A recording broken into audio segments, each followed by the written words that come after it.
राधे राधे दोस्तों। क्या आपने कभी सोचा है कि हर साल मई जून की भयंकर गर्मी को नौतपा क्यों कहा जाता है? आखिर ऐसा क्या होता है इन 9 दिनों में कि धरती आग की तरह तपने लगती है, तापमान अचानक बढ़ जाता है और लोग कहते हैं कि अगर नौतपा अच्छे से तप गया तो बारिश भी अच्छी होगी। ज्योतिषी, धर्म और विज्ञान तीनों की नौतपा को बहुत महत्वपूर्ण मानते हैं। आज की इस वीडियो में हम जानेंगे नौतपा क्या है, क्यों आता है, ग्रहों की क्या स्थिति होती है, इसका मौसम और मानव जीवन पर क्या प्रभाव पड़ता है, शास्त्रों में इसे इतना महत्वपूर्ण क्यों माना गया है। दोस्तों, नौतपा शब्द दो शब्दों से मिलकर बना है। नौ यानी नौ और तपा यानी तपना या गर्म होना। इसका अर्थ हुआ ऐसे 9 दिन जब सूर्य की गर्मी सबसे अधिक प्रभाव दिखाती है। यह समय तब शुरू होता है जब सूर्य देव रोहिणी नक्षत्र में प्रवेश करते हैं।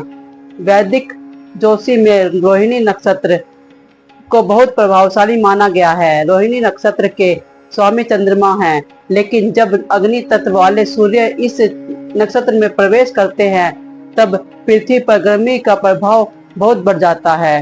ज्योतिषी के अनुसार सूर्य आत्मा, ऊर्जा, तेज और अग्नि का कारक ग्रह है। जब सूर्य वृश्चिक राशि में रहते हुए रोहिणी नक्षत्र में प्रवेश करते हैं तब उनकी किरणें सीधे पृथ्वी पर अधिक प्रभाव डालती है। यही कारण है कि इस समय लू चलती है, धरती सूखने लगती है और तापमान अपने चरम पर पहुंच जाता है।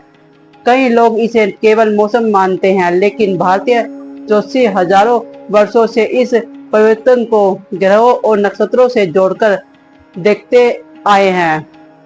शास्त्रों में कहा गया है कि नौतपा का प्रकृति से बहुत गहरा संबंध है। अगर नौतपा के पूरे 9 दिन अच्छी गर्मी पड़े तो माना जाता है कि वर्षा अच्छी होगी। पुराने समय में किसान नौतपा देखकर ही आने वाले मानसून का अनुमान लगाते हैं थे। अगर नौतपा के दौरान बारिश हो जाए या बादल छाए रहे तो इसका संकेत अच्छा नहीं माना जाता। मान्यता है कि इससे वर्षा कमजोर हो सकती है और खेती पर असर पड़ सकता है। वैज्ञानिक दृष्टि से भी नौतपा का बहुत महत्व है। इस समय सूर्य की किरणें पृथ्वी पर लगभग सीधी पड़ती हैं। धरती और वातावरण तेजी से गर्म होते हैं। यही गर्मी बाद में समुद्र से जल को भाप बनाकर ऊपर उठाने में मदद करती है, जिससे मानसून बनता है। यानी नौतपा की गर्मी की ही आगे चलकर बारिश का कारण बनती है।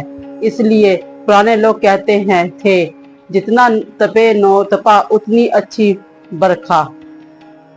दोस्तों, नौतपा केवल मौसम नहीं बल्कि आध्यात्मिक दृष्टि से भी बहुत खास माना जाता है। हिंदू धर्म में सूर्य देव को जीवनदाता कहा गया है। सूर्य के बिना पृथ्वी पर जीवन संभव नहीं है, इसलिए इस समय सूर्य उपासना का विशेष महत्व बताया गया है।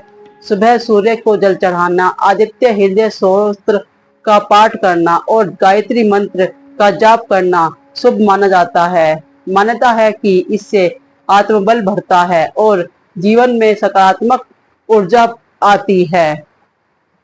नौतपा के दौरान दान पुण्य करना भी विशेष महत्व है।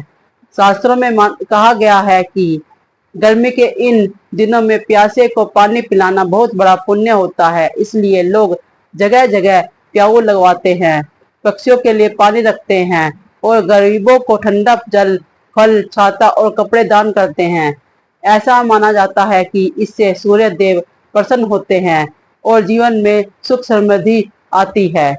ज्योतिषी में यह भी कहा गया है कि नौतपा के दौरान सूर्य की ऊर्जा बहुत प्रबल होती है। जिन लोगों की कुंडली में सूर्य कमजोर होता है उन्हें इस समय विशेष उपाय करने की सलाह दी जाती है, जैसे तांबे के लोटे में सूर्य को जल देना, लाल वस्त्र दान करना, गुड़ और गेहूं का दान करना और ओम घृणी सूर्याय नमः मंत्र का जाप करना।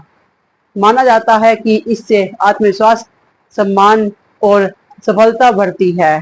दोस्तों, नौतपा हमें प्रकृति का एक बहुत बड़ा संदेश भी देता है।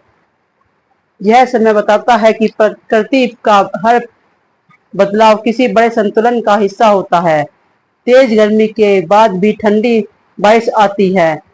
कठिन समय के बाद ही सुख आता है। जैसे धरती तपकर बारिश के लिए तैयार होती है, वैसे ही इंसान भी संघर्षों से गुजरकर मजबूत बनता है।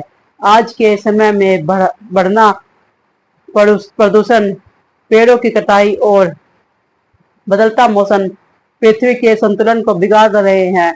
इसलिए नौतपा में हमें यह भी याद दिलाता है कि हमें पर्यावरण की रक्षा करनी चाहिए। ज्यादा से ज्यादा पेड़ लगाना, पानी बचाना और प्रकृति का सम्मान करना बहुत जरूरी है। तो दोस्तों, अब आप समझ गए होंगे कि नौतपा केवल गर्मी के 9 दिन नहीं, बल्कि ज्योतिषी, विज्ञान, धर्म और प्राकृतिक का अद्भुत संगम है।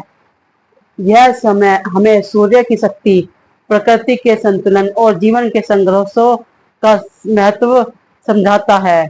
अगर आपको यह जानकारी पसंद आई हो तो वीडियो को लाइक जरूर करें, चैनल पे देव दर्शन को सब्सक्राइब करें और कमेंट में जरूर लिखें जय सूर्यदेव। राधे राधे।